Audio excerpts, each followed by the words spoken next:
Уже біз жолдың жарысына келдік, почти что. И бүгін бізде 6-шы күннің сабағы. 6-шы күннің сценарийі. 6-шы күні глобальный ештеңе жоқ, өте қарапайым. Ең негізгі бір-ақ элемент. Ол разбор.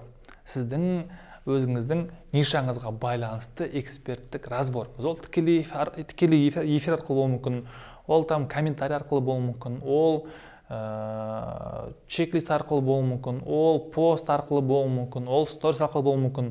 Жалпы разбор қандай форматта болса да, бірақ оны публично басқа адамдар көретіндей етіп жасау керек. Мысалы, мен айттым, Дубайдан қайтып келе жатырмын, и маған жазыңыз, қандай сіздің сатуға қатысты қандай проблемаларыңыз бар, мен соны разбор істеп беремін деп. И Дубайдан қайтып келе жатқан кезде байқасаңыздар, менде сториста там мен сіздерге неге стористің бәрін жағам жоқпын, ол жақта өте көп. Менде парақшама кірсеңіздер, актуалында сақталған. Негізі бір күнде менде там 10-14 сторис қан жетті. Ол жерде жаңағы айтқандай сторителлинг, экспертность, вдохновение, эмоция барлық бар. Ал мен сіздерге қазір көрсеткен стористер, олар в основном конкретно біз жасаған триггерлерге байланысты стористер. Бірақ негізі біреу емес, екеу емес, күніне там 10-14 кетіп қалады.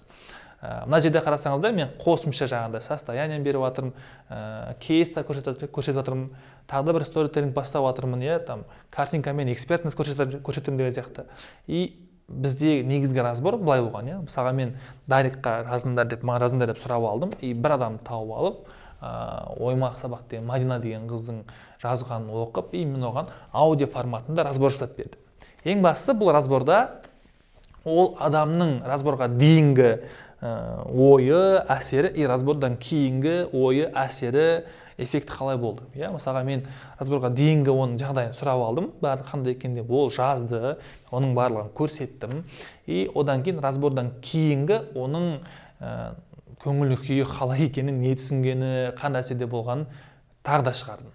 Соответственно, разбордың өзінен адамдар мынандай нәтиже алып жатқан кезде, онда вообще курста вообще бомбический болады ғой деген адамдар тағы да ой қалыптасады. И олар опять сіздің курсыңызды күтетін болады.